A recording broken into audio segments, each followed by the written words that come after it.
Do that one dance, baby. That one dance. Halo, perkenalkan nama saya Asna Triputri Daci, kelas A Pendidikan Kimia, NIM 2050603, mata kuliah Kimia Analitik. Nah, dalam video kali ini saya akan menjelaskan dan memaparkan jurnal metode titrasi pengendapan dan pembentukan dengan tema analisis kadar klorida dalam air sumur dan PDAM di Desa Ngelom, Sidoarjo.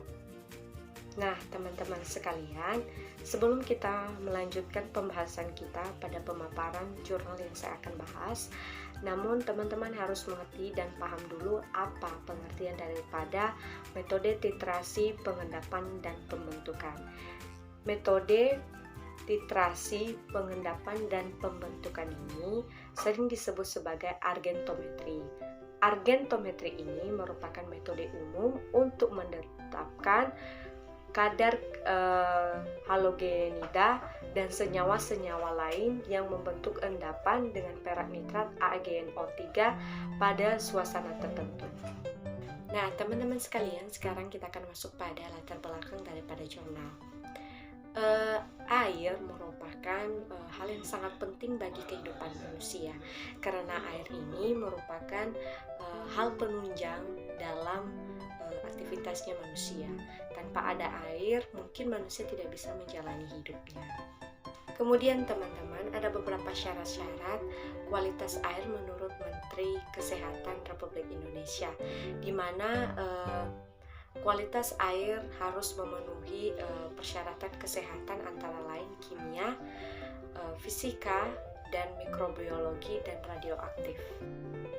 Selanjutnya teman-teman, kita akan mengetahui apa kelebihan dan kekurangan daripada ion klorida ini. Nah, kelebihan ion klorida dalam air minum dapat merusak ginjal, sedangkan kelemahan ion klorida dalam tubuh juga dapat menurunkan tekanan osmotik cairan ekstraseluler yang menyebabkan meningkatnya suhu tubuh. Kemudian teman-teman, setelah kita mengetahui kelebihan dan kekurangan daripada ion klorida dalam air minum, maka Kementerian Kesehatan menetapkan batas maksimum kadar ion klorida dalam air bersih, yaitu sebesar 600 mg per liter. Hal ini bertujuan untuk mengawasi kualitas air yang dapat mengganggu kesehatan masyarakat. Masyarakat menggunakan dua jenis air bersih. Yang pertama, air sumur, dan yang kedua, air PDAM. Nah, air sumur ini merupakan air yang diperoleh dengan cara menggali tanah sampai kedalaman tertentu.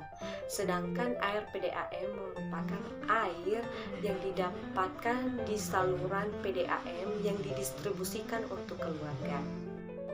Beberapa metode analitik yang digunakan untuk penentuan kadar klorida dalam air, yang pertama yaitu kromatografi ion, spektroskopi, voltametri, dan titimetri. Dari antara 4 metode analitik dalam penentuan kadar klorida ini, yang paling mudah dan yang paling memberikan keuntungan bagi peneliti yaitu titimetri, di mana metode titimetri ini kelebihannya yaitu peralatannya yang murah, kemudian waktu analisis kadar klorida dalam sampel air sumur dan air PDAM di Desa Ngelom belum dilakukan.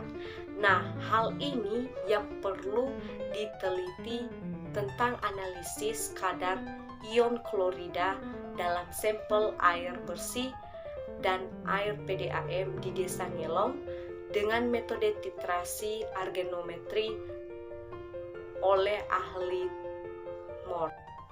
Oke teman-teman, sekarang kita akan melanjut kepada pembahasan kita, yaitu alat dan bahan yang digunakan dalam proses penelitian.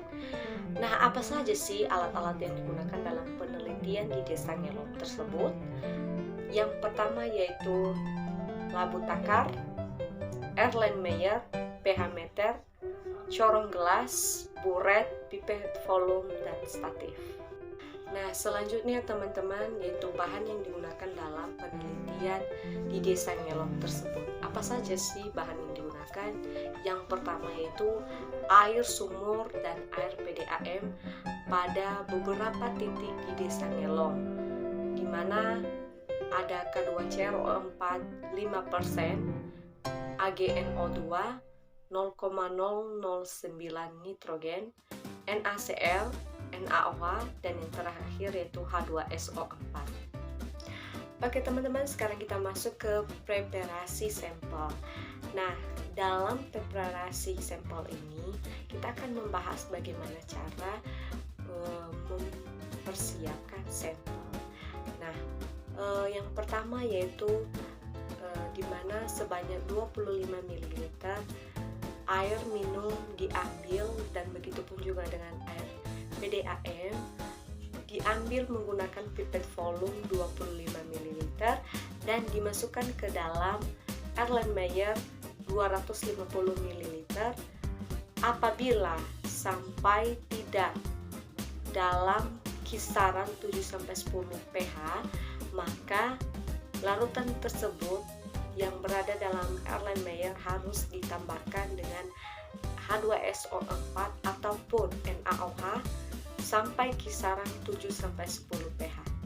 Apabila sudah ditambahkan AgNO3, kemudian ditunggu sampai berwarna kuning dan kemerah-merahan dan dicatat volume yang digunakan.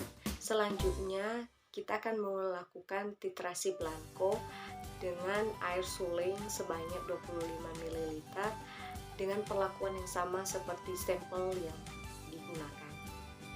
Oke teman-teman, setelah kita mengetahui bagaimana cara memprepare atau mempersiapkan sebuah sampel, sekarang kita akan mengetahui bagaimana cara menganalisis kadar klorida. Nah, caranya yaitu analisis klorida menggunakan titrasi arganometri menurut teknik Moore, di mana sebanyak 0,5 ml indikator K2CrO4 sebanyak 5% ditambahkan ke dalam sampel dan dilakukan titrasi menggunakan perak nitrat.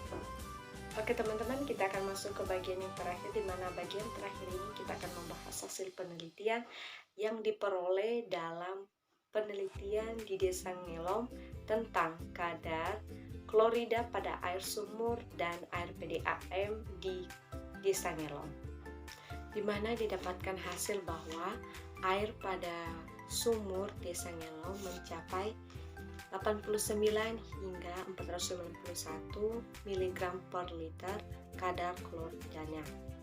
Hal ini dikarenakan air sungai pada Desa Ngelong sudah mulai tercemar. Kemudian dapat juga disimpulkan bahwa ion klorida atau batas maksimum ion klorida masih di bawah rata-rata. Kemudian juga hasil penelitian pada air PDAM, di mana kadar klorida yang didapatkan yaitu 57 hingga 230 mg per liter.